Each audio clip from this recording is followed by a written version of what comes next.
નમસ્કાર મિત્રો, આજના સૌથી અગત્યના સૌથી મોટા તમામ ગુજરાતી મિત્રો અને તમામ ખેડૂત મિત્રો માટે આજના સૌથી મોટા સમાચાર શાળાઓની અંદર જે મનમાની થઈ રહી છે એને લઈને આજે સૌથી મોટો નિર્ણય આવી ગયો છે। તો આ બાજુ ધોરણ 3 થી લઈ ધોરણ 8 ની અંદર એક મોટો ફેરફાર કરવામાં આવ્યો છે। વાલીઓ માટેના સૌથી મોટા સમાચાર, ધોરણ 3 થી ધોરણ 8 માં મોટો ફેરફાર થઈ ગયો છે।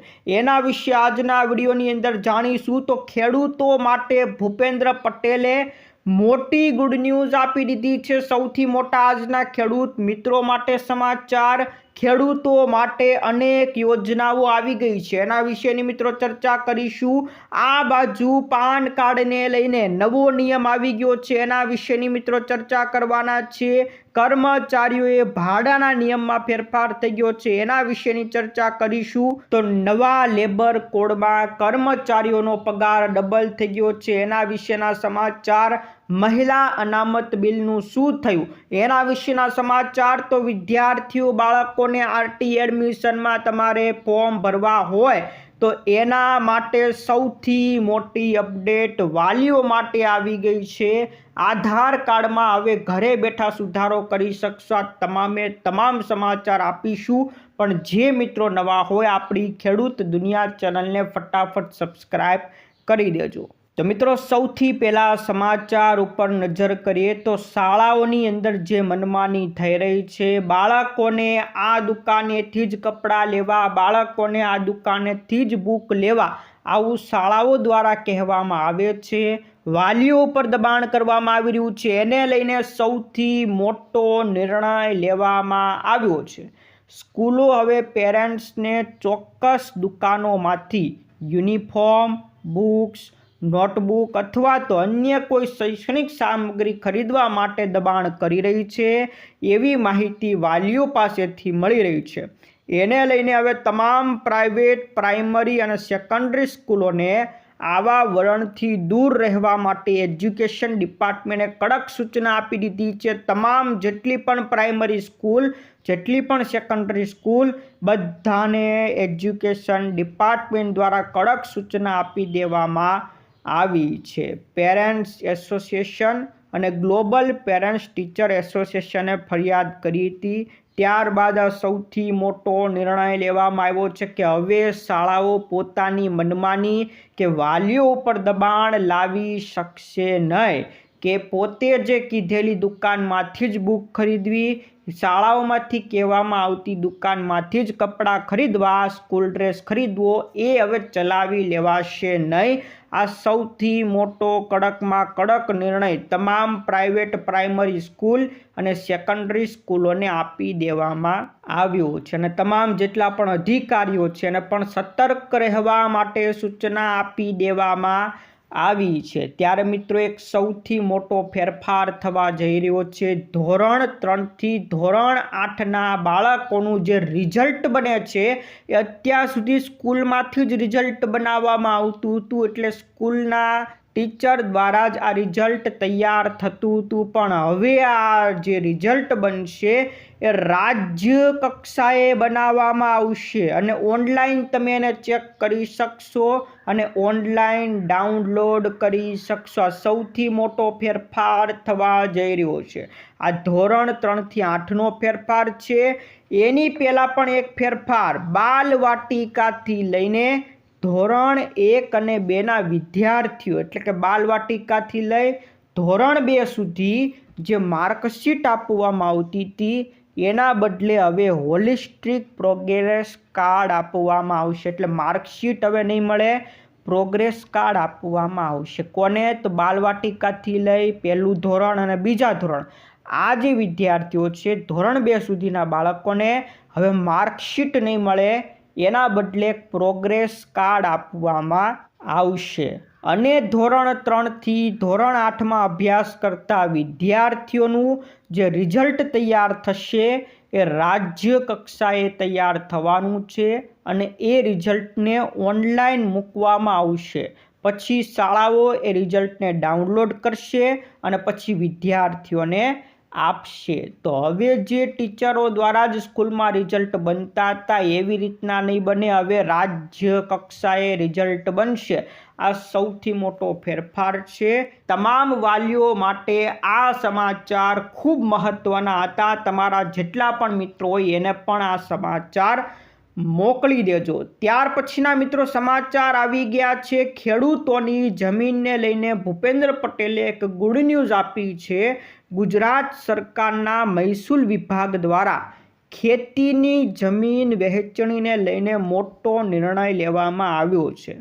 હવે ખેડૂત ખાતેદારના મૃત્યુ બાદ વારસદારોએ જમીન વહેંચણી કરવાની થાય તો એના માટે હવે ખાલી 300 રૂપિયાની સ્ટેમ્પ ડ્યુટી ભરવાની રહેશે. અગાઉ શું થતું હતું કે આ પ્રક્રિયા માટે 100 રૂપિયાનો સ્ટેમ્પ પેપર ઉપર સોગંદનામું કરવું પડતું હતું. એ સોગંદનામું થાય અને જે જંત્રી દર ચાલતો હોય, બજાર ભાવ ચાલતો હોય, એનામાંથી એને જેટલો ભાવ હોય એ મુજબથી એની સ્ટેમ્પ ડ્યુટી પણ ભરવી પડતી હતી. ખૂબ મોટી સ્ટેમ્પ ડ્યુટી થતી હતી, પણ હવે બધું નાબૂદ થઈ જશે. હવે ખાલી 300 રૂપિયાની સ્ટેમ્પ ડ્યુટી ભરવાની રહેશે. અને અગાઉ કેવું હતું કે ખેડૂતોનું અવસાન થાય ત્યારબાદ એના પુત્ર, પુત્રી કે પત્ની જેવા સીધા વારસદારો વચ્ચેની વહેંચણીની ડ્યુટી લાગતી નહોતી. પરંતુ વારસદારનું મૃત્યુ થયું હોય ત્યારે પૌત્ર અને પૌત્રીઓ પાસેથી મિલકતની બજાર કિંમતની સ્ટેમ્પ ડ્યુટી લેવામાં આવતી. એટલે કે મિત્રો આમાં સીધી લીટીના વારસદાર અને આડી લીટીના વારસદાર એવી રીતના બે વારસદારો હતા. ધારો કે ખેડૂત હોય અને ખેડૂતના જે પુત્ર હોય એ સીધી લીટીના વારસદાર કહેવાય. ખેડૂતનું જો મૃત્યુ થાય તો એના પુત્રને એ સ્ટેમ્પ ડ્યુટી ભર્યા વગર એને મળી જતું હતું. પણ પછી પુત્રની પૌત્રીને જ્યારે પુત્રનો પુત્ર કે એની પૌત્રી હોય તો એના માટે એને આડી લીટીના વારસદાર ગણવામાં આવતા હતા. એના માટે સ્ટેમ્પ ડ્યુટી ભરવી પડતી હતી. એટલે કે વારસદારનું મૃત્યુ થયું હોય, ધારો કે ખેડૂતની જમીન હોય, એના વારસદારનું એટલે કે આ પુત્રનું મૃત્યુ થઈ ગયું હોય અને એના પૌત્ર કે પુત્રીને જ્યારે થવાનું થાય તો આનું તો મૃત્યુ થઈ ગયું, તેના આડી લીટીના વારસદાર કહેવામાં આવતા હતા. પણ હવેથી નિર્ણય થઈ ગયો કે આ બધાને હવે સીધી લીટીના વારસદાર તરીકે જ ગણવામાં આવશે. એટલે હવે આ ડ્યુટી ભરવાની નથી, ખાલી 300 રૂપિયાની જ સ્ટેમ્પ ડ્યુટી ભરવાની રહેશે. આ સૌથી મોટો નિર્ણય કરી નાખ્યો છે. તમામ લોકો માટે આ નિર્ણય ખૂબ મહત્વનો રહેવાનો છે. ભૂપેન્દ્ર પટેલે તમામ ખેડૂતો માટે આ સૌથી મોટી ગુડ ન્યૂઝ આપી દીધી છે. સૌથી મોટા આજના સમાચાર રહેવાના છે. તો ખેડૂતો માટે અનાજની ખરીદી માટે હજી તમામ મિત્રોને કહી દઉં, 30 તારીખ છેલ્લી તારીખ છે. જુવાર, બાજરી કે પછી મકાઈ ટેકાના ભાવે તમારે વેચવી હોય તો 30 એપ્રિલ સુધીમાં તમારે રજીસ્ટ્રેશન કરવું પડશે. 30 એપ્રિલ છેલ્લી તારીખ છે. 1 મેથી ખરીદ પ્રક્રિયા શરૂ થવાની છે. કેટલા ભાવ છે જણાવી દઉં તો બાજરી માટે 2775 રૂપિયા પ્રતિ ક્વિન્ટલ. જુવારમાં 2 પ્રકાર, એક માલદંડી જુવાર એનો ભાવ છે 3749 રૂપિયા પ્રતિ ક્વિન્ટલ. જુવાર હાઇબ્રિડ આવે એનો ભાવ છે 3699 રૂપિયા પ્રતિ ક્વિન્ટલ અને મકાઈનો ભાવ છે 2400 રૂપિયા પ્રતિ ક્વિન્ટલ. આની સાથે સાથે વધારાનું 300 રૂપિયા પ્રતિ ક્વિન્ટલ બોનસ પણ આપવામાં આવશે. તો ખેડૂતોએ વેચણી કરવી હોય તો 30 એપ્રિલ છેલ્લી તારીખ છે. હવે ખાલી 8 દિવસ બાકી છે. તમામ ખેડૂતો ફટાફટ નોંધણી કરી લેજો. આ બાજુ ખેડૂતો માટે આઈ ખેડૂત પોર્ટલ ઉપર અનેક યોજનાઓ આવી ગઈ છે. તમારે રોટાવેટર ખરીદવું હોય, કલ્ટિવેટર ખરીદવું હોય, હાર્વેસ્ટર ખરીદવું હોય, સબસોઇલર કે પછી પોટેટો પ્લાન્ટર ખરીદવું હોય, પાવર ટીલર મશીન ખરીદવું હોય, તારની વાડ બનાવવા માટે સહાય જોતી હોય, સોલાર પાવર યુનિટ નખાવવું હોય, પાક સંગ્રહ સ્ટ્રક્ચર માટે ગોડાઉન બનાવવું હોય, માલવાહક વાહન ખરીદવા માટે સહાય જોતી હોય, પંપ સેટ ખરીદવાની સહાય જોતી હોય, પાક સંરક્ષણ સાધનો માટે સહાય અથવા તો પછી સ્માર્ટફોનની ખરીદી માટે સહાય જોતી હોય, આ બધા માટે આઈ ખેડૂત પોર્ટલ ખુલ્લું મૂકવામાં આવ્યું છે. 27/3/2026થી પોર્ટલ ખુલ્લું છે અને હવે 26 તારીખ સુધી પોર્ટલ શરૂ રહેવાનું છે. એટલે 26 એપ્રિલ સુધી તમે અરજી કરી શકશો. આજે 21 તારીખ છે, બસ હવે 4 દિવસ કે 5 દિવસ બાકી છે, ત્યાં સુધી જ હવે તમે અરજી કરી શકશો. જે ખેડૂત મિત્રોએ કોઈ પણ સહાય જોતી હોય તો 26 તારીખ સુધીમાં આઈ ખેડૂત પોર્ટલ ઉપર જે ખેતીવાડી વિભાગ આવે ત્યાં જઈને આ યોજનાઓ, બધી યોજનાઓ તમને જોવા મળી જશે. તો ખેડૂતો માટે અનેક યોજનાઓ આવી છે. સૌથી મોટા સમાચાર, પાન કાર્ડને લઈને હવે નવો નિર્ણય આવી ગયો છે. 1 એપ્રિલથી જ આ નિર્ણય લાગુ થઈ ગયો છે કે હવે તમારે જો પાન કાર્ડ નવું બનાવવું હોય કે પછી પાન કાર્ડની અંદર સુધારો કરવો હોય તો ખાલી આધાર કાર્ડ આપીને કામ ચાલશે નહીં. અત્યાર સુધી આધાર કાર્ડ આપીને તમે ડોક્યુમેન્ટમાં પુરાવા તરીકે, તમારા સરનામાના પુરાવા તરીકે પણ આધાર કાર્ડ આપતા, તમારી જન્મ તારીખના પુરાવા તરીકે પણ આધાર કાર્ડ આપતા, પણ હવે આધાર કાર્ડથી ચલાવી લેવાશે નહીં. આધાર કાર્ડ આપી શકશો પણ અલગ અલગ ડોક્યુમેન્ટ માટે, એટલે કે સરનામું ફેરવવું હોય તો સરનામાનું તમારે એક પ્રોફેશનલ પુરાવો આપવો પડશે. જન્મ તારીખ ફેરવી હોય તો કાં તો જન્મ તારીખનો દાખલો, કાં તો શાળા છોડ્યાનું પ્રમાણપત્ર, આ પ્રમાણપત્ર આપવું પડશે.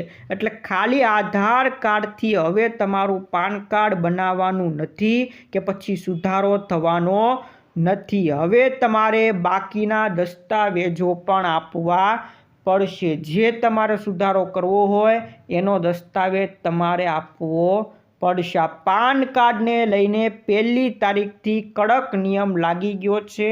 હવે પાન કાર્ડ સહેલાઈથી નીકળવાનું નથી. તમારી પાસે વધારાના ડોક્યુમેન્ટ હોય એ મુજબ પાન કાર્ડ નીકળશે. ખાલી આધાર કાર્ડથી હવે નીકળવાનું નથી. આ સૌથી મોટા સમાચાર હતા.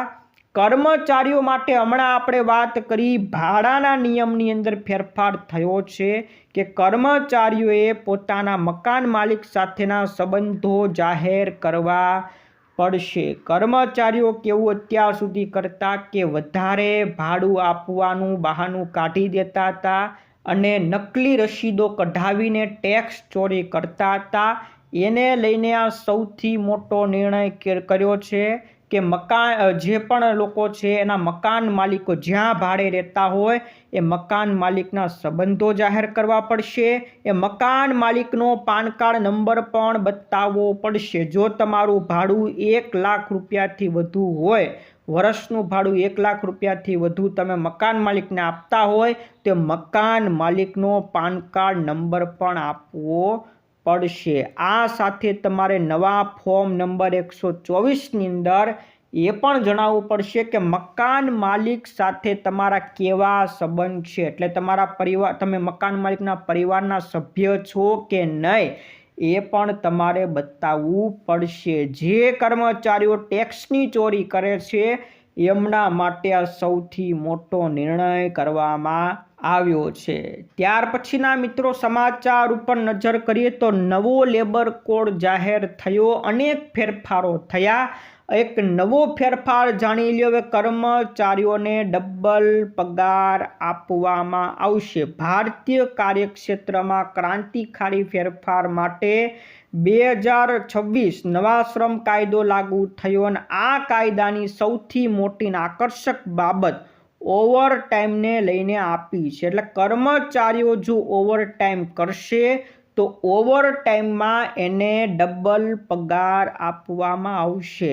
આમનામ જે કામ કરતા હોય એને પગાર મળતો હોય, પણ ઓવરટાઈમમાં જેટલી કલાક કામ કરે એને ડબલ કલાક, એટલે કે ડબલ પગાર મળશે. એટલે 1 કલાક કામ કર્યું તેને 2 કલાકનો પગાર મળી જશે। તો ઓવરટાઈમમાં કામ કરવાને લઈને કર્મચારીઓ માટે આ નવો નિર્ણય લાગુ થયો છે। તમામ કંપનીઓની અંદર આ નિર્ણય લાગુ થવાનો છે। 18 એપ્રિલ 2026થી આ નવો નિયમ લાગુ થઈ ગયો છે। જો કોઈ કર્મચારી તેની નિર્ધારિત 8 થી 9 કલાકની શિફ્ટ હોય અને વધારે કલાક કામ કરે તો એને ડબલ પગાર આપવામાં આવશે। પણ આની સાથે સાથે અમુક નિયમો પણ મૂક્યા છે કે કોઈ પણ કંપની તેના કર્મચારીને વધારાના કામ માટે દબાણ કરી શકશે નહીં। એટલે કંપની કર્મચારીને ઓવરટાઈમ કરવા માટે દબાણ કરી શકશે નહીં। અને જો કોઈ લોકોને એટલે કે કર્મચારીઓને ઓવરટાઈમ કરવો હોય તો કંપનીઓ ના પાડી શકશે નહીં। આ સૌથી મોટા આજના સમાચાર। જો ના પાડે તો તમારે એના જે HR વિભાગ હોય એને કોન્ટેક્ટ કરવાનો। જો ત્યાંથી પણ કાંઈ તમને રિસ્પોન્સ ન મળે તો શ્રમ વિભાગની અંદર ફરિયાદ કરી દેવાની રહેશે। તો કર્મચારીઓને ઓવરટાઈમ ના આવે ડબલ પગાર આપવો પડશે। તમામ કંપનીઓને લાગુ કરી નાખવામાં આવી છે। ત્યાર પછીના મિત્રો સમાચાર RT એડમિશનને લઈને એક સૌથી મોટા સમાચાર વાલીઓ માટે આવી ગયા છે। RTની અંદર એડમિશન માટે ફોર્મ ભરવાની મુદત 17 એપ્રિલ સુધી જ હતી। 17 એપ્રિલે છેલ્લી તારીખ હતી ફોર્મ ભરવાની, પણ હજી ઘણા બધા વાલીઓ રહી ગયા છે। એને કારણે આ તારીખ લંબાવી દેવામાં આવી છે। હજી જે વાલીઓ રહી ગયા છે ફોર્મ ભરવામાં એને 23 એપ્રિલ સુધીનો સમય આપવામાં આવ્યો છે। આજે મિત્રો 21 તારીખ છે। હવે તમારી પાસે 2 દિવસનો સમય છે। 2 દિવસમાં હજી પણ તમે ફોર્મ ભરી શકશો। RT એડમિશનમાં તમારા બાળકને ભણાવવું હોય તો એના માટે 23 એપ્રિલ છેલ્લી તારીખ રાખવામાં આવી છે। પહેલાં 17 તારીખ હતી, એને લંબાવી દેવામાં આવી છે। સૌથી મોટા ફેરફાર હતા મિત્રો। આ બાજુ આધાર કાર્ડની અંદર મોબાઈલ નંબર તમારે ફેરફાર કરવો છે તો હવે તમારે આધાર સેન્ટરે જવાની જરૂર નથી। અત્યાર સુધી મોબાઈલ નંબર ફેરફાર કરવો હોય તો ફરજિયાત તમારે આધાર સેન્ટરે જવું પડતું હતું, કારણ કે ત્યાં તમારે અંગૂઠો પણ સ્કેન કરવાનો થતો હતો। પણ હવે UIDAએ કહી દીધું છે કે એણે એની પોતાની જે એપ્લિકેશન છે એને અપડેટ કરી નાખી છે।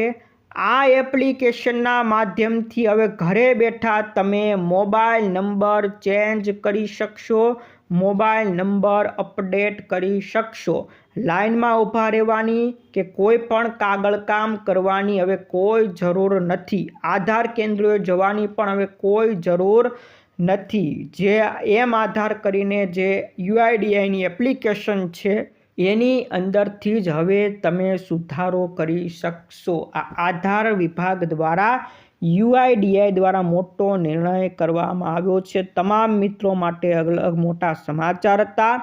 ત્યાર પછી મહિલા અનામત બિલને લઈને સૌથી મોટા સમાચાર એ હતા કે મહિલા અનામત બિલ એ પહેલાં કેન્દ્ર સરકાર દ્વારા મંજૂરી આપી દીધી હતી, પણ એ મંજૂરી ખાલી કહેવા પૂરતી હતી, કોઈ ઉપરથી એના આદેશ નહોતા। લોકસભાની અંદર હજી તો એના મત ગણતરી કરવાની હતી, એના ઉપર ચર્ચા વિચારણા કરવાની હતી, એ બધું તો હજી બાકી હતું। આ તો ખાલી ભાજપે પોતાનો સ્ટન્ટ કર્યો હતો। ત્યારે હવે જણાવી દઉં કે લોકસભાની અંદર જ્યારે મતદાન થયું ત્યારે મતદાનની અંદર આ બિલને નામંજૂર કરી નાખવામાં આવ્યું છે। જ્યાં મિત્રો ટોટલ મતદાન કેટલા લોકોએ 528 સાંસદોએ મતદાનમાં ભાગ લીધો, એમાંથી આ બિલના પક્ષમાં 298 સાંસદોએ મતદાન કર્યું। એટલે કે જે મંજૂરી આપી એ 298 સાંસદોએ આપી અને નામંજૂર કરનારા વિરુદ્ધ 230 સાંસદો હતા જેણે નામંજૂર કર્યું છે। તો મંજૂરી કેટલી જોતી હતી? 326 લોકો જો મંજૂરી આપત તો આ બિલ પાસ થઈ જાત, પણ ખાલી 298 સાંસદોએ જ મતદાનમાં મંજૂરી આપી છે। બાકીના 230 સાંસદોએ મંજૂરી આપી નથી, એટલે આ બિલને ના મંજૂર કરી નાખવામાં આવ્યું છે. એટલે તમામ મિત્રો મહિલા અનામત બિલ ના મંજૂર થઈ ગયું છે. સૌથી મોટા આજના સમાચાર હતા મિત્રો. આ હતા આજના સમાચાર. વિડીયો ગમ્યો હોય તો વિડીયોને લાઈક કરી દેજો. તમારા મિત્રોને ફેસબુક ગ્રુપમાં, વોટ્સઅપ ગ્રુપમાં ફટાફટ મોકલી દેજો. આજ માટે વિદાય લઈએ છીએ. ફરી મળીશું આવતા વિડીયોમાં. જય જવાન, જય કિસાન.